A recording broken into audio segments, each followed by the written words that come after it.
രണ്ടാമത്തെ ചോദ്യം, നിങ്ങൾ ഇത്തവണ വോട്ട് ചെയ്യുന്നുണ്ടോ? ഉറപ്പായിട്ടും. അത് 76%. യെസ്. അതിലുള്ള 1% ആരുടെ രാഷ്ട്രീയം ഇല്ലാതെ വോട്ട് ചെയ്യാൻ പോണ ആരടാ? 24% ഇല്ല. എനിക്ക് രാഷ്ട്രീയം ഇല്ല, പക്ഷെ ഞാൻ വോട്ട് ചെയ്യും. ഒരാളുണ്ട്, ആരാ ഒരാൾ. വോട്ടേഴ്സ് ഐഡിയിൽ പേര് കാണാത്തായിരിക്കും. ഇതാണ് പ്രതിപക്ഷ നേതാവ് പറഞ്ഞ കള്ള വോട്ടിന്റെ ആള് ആയിരിക്കും. ആണ്. ഇതിനകത്തുനിന്ന് കണ്ടുപിടിക്കാം. കണ്ടുപിടിച്ച് കൊടുത്താൽ റിവാർഡും കിട്ടും. എനിക്ക് 2 വോട്ടുണ്ട്. അത് പക്ഷെ എല്ലാ ഇലക്ഷന്റെ എല്ലാ വർഷവും എനിക്ക് എന്റെ പേര് ലിസ്റ്റിൽ 2 പ്രാവശ്യം വരും. അത് കാര്യം എന്റെ ID കാർഡ് ഒരു തവണ കളഞ്ഞു പോയതാണ്. അങ്ങനെ ഞാനത് കളഞ്ഞു പോയി എന്ന് പറഞ്ഞിട്ട് അപേക്ഷ കൊടുത്ത് എനിക്ക് 2ാമതൊരു ID കാർഡ് കിട്ടി. അപ്പോൾ പഴയ നമ്പറിലുള്ളതും വരും. അപ്പോൾ എല്ലാ വർഷവും പോളിംഗ് ലിസ്റ്റ് പറഞ്ഞ സമയത്ത് വീട്ടിൽ വന്നിട്ട് ഇതിലേതാണ് എൻ്റെ നമ്പർ എന്ന് വെച്ചാൽ അത് മാത്രം വെച്ചിട്ട് മറ്റത് ക്യാൻസൽ ചെയ്തിട്ട് അറസ്റ്റ് ചെയ്യും. അപ്പൊ അതാണ് ഈ വോട്ട് ചെയ്യുന്നില്ല എന്ന് പറഞ്ഞവര് പുറത്തുള്ള ആൾക്കാരൊക്കെ ആയിരിക്കും, NRA സുഹൃത്തുക്കളൊക്കെ ആയിരിക്കും. അല്ലെ ഇവിടെ ഉള്ള ആൾക്കാരെല്ലാം, ഇവിടെ ഉള്ള ആൾക്കാരുണ്ടെങ്കിൽ പോണം കേട്ടോ. ഇവിടെ പുറത്താണെങ്കിലും ചെയ്യാമല്ലോ, എല്ലാവരും വോട്ട് ചെയ്യും. തപാൽ വോട്ട്. സിറ്റിസൺസ് അല്ലെങ്കിൽ പറ്റുമല്ലോ. NRI എന്നാണ് ഞാൻ പറഞ്ഞത്. ഓക്കെ. വോട്ട് ചെയ്യില്ല എന്ന അഭിപ്രായമുള്ള ആരെങ്കിലും ഉണ്ടെങ്കിൽ ഡോണ്ട് ഡു ദാറ്റ്. ഇത് അടിച്ചേൽപ്പിക്കുന്നതാണെന്ന് തന്നെ എഴുതിക്കോ, പോയി വോട്ട് ചെയ്യൂ. അതെ, ഒരു ഇന്ത്യൻ എന്നുള്ള നിലയ്ക്ക് അതെങ്കിലും ചെയ്യും. ഇവൻ ഇവിടെ നിന്ന് പറഞ്ഞിട്ട് ഇറങ്ങി പോവാം. ഇവിടെ ഓരോന്നൊന്ന് കയറണം നമ്മളതിലോട്ടാണ്. ശരി. അടുത്തത് ഡിസ്ക്രിപ്റ്റീവ് ആണ്. ആര് ജയിക്കണം എന്നാണ് നിങ്ങളുടെ ആഗ്രഹം? അതിനകത്ത് ആദ്യം കിടക്കണത് യവൻ്റെത് കോൺഗ്രസ്. യവൻ്റെ ഉത്തരം കോൺഗ്രസ്. കുറച്ച് കഴിയുമ്പോൾ ലെവൻ്റെ ഉത്തരം UDF. പക്ഷെ ഇതിനകത്ത് ഞാൻ ചെയ്തിട്ടില്ല. ഇതിനകത്ത് ഞാൻ സ്ക്രോൾ ചെയ്യാൻ കുറേ ഉണ്ട്. എത്ര പേര് പറഞ്ഞു? 200 പേര്. 484. BJP ആരെങ്കിലും പറഞ്ഞിട്ടുണ്ടോ? BJP ആരെങ്കിലും പറഞ്ഞിട്ടുണ്ടോ? BJP ഉണ്ടോ? അവരെ തെരഞ്ഞു പിടിക്കൂ. 484. BJP ഞാൻ കണ്ടില്ല. ഞാൻ നേരത്തെ നോക്കിയപ്പോൾ ഞാൻ കണ്ടില്ല. ഒരാൾ പാർട്ടി എഴുതിയിട്ടുണ്ട്. പാർട്ടി. Okay, party. നിങ്ങളുടെ പാർട്ടി ജയിക്കട്ടെ. ധർമ്മടം സ്വതന്ത്ര സ്ഥാനാർത്ഥി. അത് ധർമ്മടത്തുള്ള ആളാണ്. അവിടുത്തെ സ്വതന്ത്ര സ്ഥാനാർത്ഥി ജയിക്കണം എന്നാണ് അഭിപ്രായം. ജസ്റ്റ് നോട്ട് BJP എന്നുണ്ട്. ഈ നിയമത്ത് ആര് ജയിക്കുന്നതാണ് നിങ്ങളുടെ ഒരു നിയമത്ത്? എൻ്റെ ഒരു തോന്നുന്നത് കുമ്മനംജി ജയിക്കുമെന്നാണോ? അല്ലല്ല, മുരളീധരൻ ജയിക്കും. ടൈറ്റ് ആണെന്നാണ് പറയുന്നത്. കാരണം കഴിഞ്ഞ ദിവസം പിണറായി വിജയൻ പറഞ്ഞു നിയമത്ത് BJP ഓപ്പൺ ചെയ്ത അക്കൗണ്ട് പൂട്ടിക്കുമെന്ന്. അതുകൊണ്ട് നീ ഒരു ഇതാണ് അന്തർധാര. അതെ, വോട്ട് മറിച്ച് മുരളീധരന് വോട്ട് മറിച്ച് കൊടുത്ത് ഗോവിന്ദ് പ്രഡിക്ട് ചെയ്തു. ഇവൻ എങ്ങനെ അറിഞ്ഞത്? സാമും പോയി, ഗോവിന്ദും പോയി. ഇനി ഗോവിന്ദ് ഇല്ല. അയ്യോ. പക്ഷേ പ്രിയങ്ക ഗാന്ധി തിരുവനന്തപുരത്ത് വന്ന് ഇത് നടത്തിയിട്ട് റോഡ് ഷോ നടത്തിയിട്ട് പോയതിൽ നിയമത്ത് വന്നില്ല എന്ന് മുരളീധരൻ അതൃപ്തി പ്രകടിപ്പിക്കുകയും എന്നാൽ നിയമത്ത് സെപ്പറേറ്റ് വരുന്നുണ്ട് എന്ന് പറഞ്ഞിട്ട് പ്രിയങ്കജി വീണ്ടും വരികയും ചെയ്യുന്നു. BJP എന്നൊരു വോട്ട് കിട്ടി. പിന്നെ വരും. BJP എന്നുള്ളൊരു വോട്ട് കിട്ടി. അഹാനകൃഷ്ണൻ. ആരായിരിക്കും? അഹാനകൃഷ്ണൻ.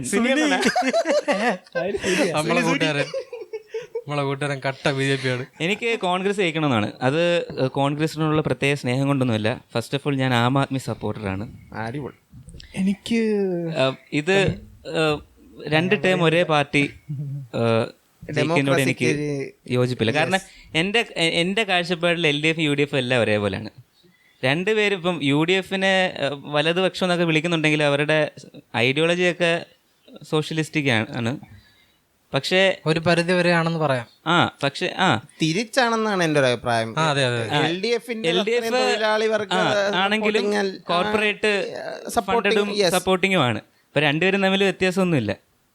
പിന്നെ ഇതുവരെ നമ്മൾ ഒരു ഗവൺമെൻറ് തുടങ്ങി വെച്ച പദ്ധതികളൊന്നും മറ്റേ ഗവൺമെൻറ് നിർത്തിയിട്ടോ അല്ലെങ്കിൽ മാറ്റിയിട്ടോ ഒന്നുമില്ല. എല്ലാ ഡെവലപ്മെൻറ്റും അതുപോലെ നടക്കുന്നുണ്ട്. അപ്പോൾ ഇവർ തമ്മിൽ മാറി വരുന്നുണ്ട്. പ്രത്യേകിച്ച് ഒരു സാധാരണക്കാരൻ എന്തെങ്കിലും ഗുണമോ കുഴപ്പമോ ഉണ്ടോ എന്ന് എനിക്ക് തോന്നുന്നില്ല. കുഴപ്പമില്ല. വീണ നേരെ പറഞ്ഞേക്കണേ, നമ്മുടെ ശ്യാം സാറിൻ്റെ Veena, any party other than LDF എന്ന്. അത് ജനാധിപത്യപരമായിട്ട് സംസാരിച്ചാണ്. ഒരു ജനാധിപത്യ രാഷ്ട്രത്തിൽ ഒരേ പാർട്ടി 2 തവണ ഭരിക്കുന്നതിനേക്കാൾ കുടുംബപരമായ ഒരു പാർട്ടി. ആര് ജയിച്ചാലും എനിക്ക് പണിയെടുത്താലേ ജീവിക്കാൻ പറ്റുള്ളൂ എന്നൊക്കെ ആഗ്രഹമുണ്ട്. അത് ശരിയാണ്.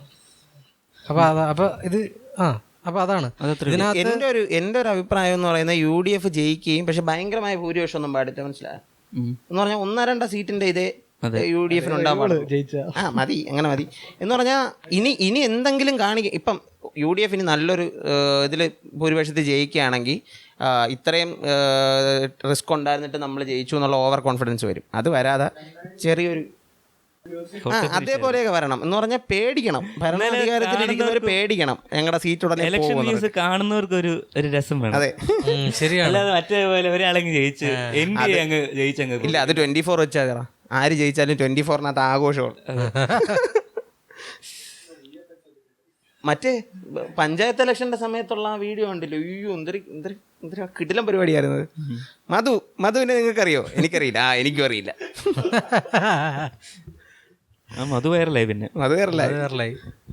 ഇതിനകത്ത് ഇത്രയും പേര് 484 പേര് റെസ്പോണ്ട് ചെയ്തേക്കുന്നതിനകത്ത് 6 or 7 UDF, 1 BJP, ബാക്കി മൊത്തം അവൻ പക്ഷെ വേറെ ആരെങ്കിലും ആണ് ഇട്ടിരുന്നെങ്കിൽ അവൻ അതിനകത്ത് ഇൻസ്റ്റാഗ്രാമിന്റെ അകത്ത് പ്രധാനപ്പെട്ട ഇൻഫ്ലുവൻസേഴ്സ് എല്ലാം ബേസിക്കലി ലെഫ്റ്റിസ്റ്റ് ആണ്. ഇപ്പം അതിനകത്ത് ഇൻഫ്ലുവൻസേഴ്സ് എന്നുള്ള നിലയ്ക്കല്ല, അല്ലെങ്കിലും അത്യാവശ്യം വോക്കലായിട്ടുള്ള ആൾക്കാരിൽ ഇപ്പം ഞാനാണെങ്കിൽ പോലും, ഞാൻ ആക്ച്വലി ഒരു UDF സപ്പോർട്ടർ ആണെങ്കിലും ഞാൻ അതിനകത്ത് പോയിട്ട് പാർട്ടി രാഷ്ട്രീയം എന്നുള്ള രീതിക്ക് സംസാരിക്കാറില്ല. അത് മാത്രമല്ല, ഈ പറഞ്ഞ പ്രോഗ്രസീവായ എല്ലാ തോട്ട്സും എല്ലാ ചിന്തകളും, ഇപ്പം ഫെമിനിസം ആയാലും അല്ലെങ്കിൽ ഈ അടിച്ചമർത്തപ്പെട്ടവരുടെ വിപ്ലവമായാലും അല്ലെങ്കിൽ കർഷക സമരം ആയാലും, അതിനെല്ലാത്തിനും കൂടെ ഉൾക്കൊള്ളിക്കാനുള്ളൊരു കഴിവ് ഈ കമ്മ്യൂണിസം എന്ന് പറഞ്ഞ ഐഡിയോളജിക്ക് ഉള്ളതുകൊണ്ട് അതിനകത്തുള്ള ഇപ്പോൾ ഫാസിസം സ്ലെയർ ആയാലും അല്ലെങ്കിൽ സൂപ്പർ വുമൺ ആയാലും വർഷ ആയാലും ഇവരെല്ലാം ഒരു ലെഫ്റ്റിസ്റ്റ് ചായ്വുള്ള ആൾക്കാരാണ്. അപ്പോൾ ഇൻസ്റ്റാഗ്രാമിന് പൊതുവേ അതിനകത്തുള്ള സർവേകളിലും പോളുകളിലും അങ്ങനെ ഒരെണ്ണം വരും, സ്വാഭാവികമായും വരും. അത് ആ പ്രത്യയശാസ്ത്രത്തിൻ്റെയും ഐഡിയോളജിയുടെയും ഇൻസ്റ്റാഗ്രാമിൻ്റെയും കൂടെ ഒരു കമ്പൈൻഡ് എഫേർട്ട്. അത് ഈ സിനിമകളിലും റിഫ്ലക്ട് ചെയ്യാറുണ്ട്. എല്ലാ സിനിമകളിലും കലിപ്പൻ, കിടിലം, LDF-ഉം അതും എന്താണ് പാർട്ടിയെ കുറിച്ചൊന്നും പറയുന്നത്, ഒരു പാർട്ടിയെ കുറിച്ചും പറയുന്നില്ലല്ലോ. ഷിഫാദ് അതിനൊരു റിവ്യൂ ഇട്ടിട്ടുണ്ടായിരുന്നു, ഒറ്റ വാക്കിലൊരു റിവ്യൂ പറഞ്ഞ്, അതിവിടെ പറയാൻ കൊള്ളൂല. ഷിഫാദ് പറഞ്ഞോണ്ട് ഞാൻ അത് വിശ്വസിക്കും. അപ്പം അവൻ പറഞ്ഞത് ഞാൻ പറയല്ല, ഞാൻ പിന്നീട് പറഞ്ഞുതരാം. ഇപ്പൊ പറഞ്ഞ ശരിയാവൂലേ? നീ പറ, നമുക്ക് ബീപ്പിടാം. അതും ഈ ബീപ്പിടാൻ പറ്റും, വേണ്ട പിന്നെ പറയാം. ഇരിക്കുന്നു പടം ഷിഫാദാണത് പറഞ്ഞത്. അവന് നല്ല സിനിമ വിവരമാണ്. അവന്റെ ഇൻസ്റ്റാ ഐഡി താഴെ ഇടണം, ഫാൻസിന് പോയി പൊങ്കാലിടാനായിട്ട്. ഫുൾ നെയിം പറഞ്ഞാൽ ഇൻസ്റ്റാഗ്രാമില് സൂപ്പറാണ് സിനിമ. പക്ഷെ അതൊരു പോയിന്റ് ആണ്. എല്ലാ സിനിമയിലും കലിപ്പൻ ഇടിക്കാരൻ എപ്പോഴും KSU കോൺഗ്രസും ഒരു കോമഡി ക്യാരക്ടർ ആയിരിക്കും. കോമഡി ക്യാരക്ടറോ അഴിമതിക്കാരനോ ആയിരിക്കും. യെസ്. ഇതിനകത്ത് മറ്റേ ലയണില്ല, അത് സ്വതന്ത്ര സ്ഥാനാർത്ഥിയാണ്. മറ്റേ ഇതില്ലേ മെക്സിക്കൻ അപാരത ശരിക്കും തിരിച്ചാണ് നടന്നത്. അതിനെ പക്ഷെ സിനിമ വിജയിപ്പിക്കാൻ വേണ്ടി തിരിച്ചാക്കി.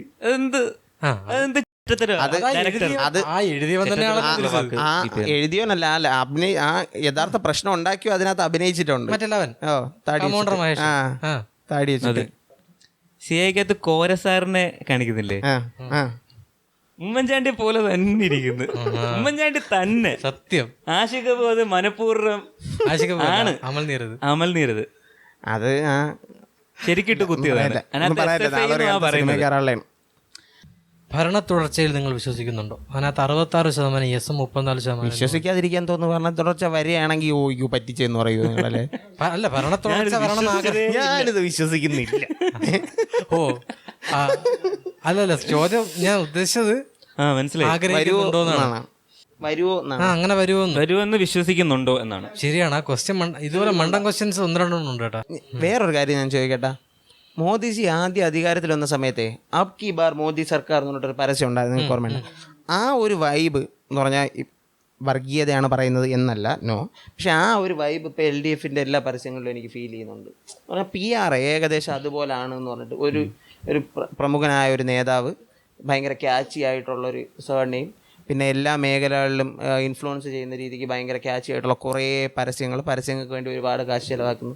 ആ ഒരു കൈൻഡ് ഓഫ് ഒരു PR എനിക്ക് ഫീൽ ചെയ്യുന്നുണ്ട്. ഞാൻ മറ്റേ ട്രോള് ഞാൻ ഷെയർ ചെയ്യുന്നുണ്ടായിരുന്നു, ഉറപ്പാണ് LDFനെ ഇടിച്ചു തീർപ്പിക്കണം.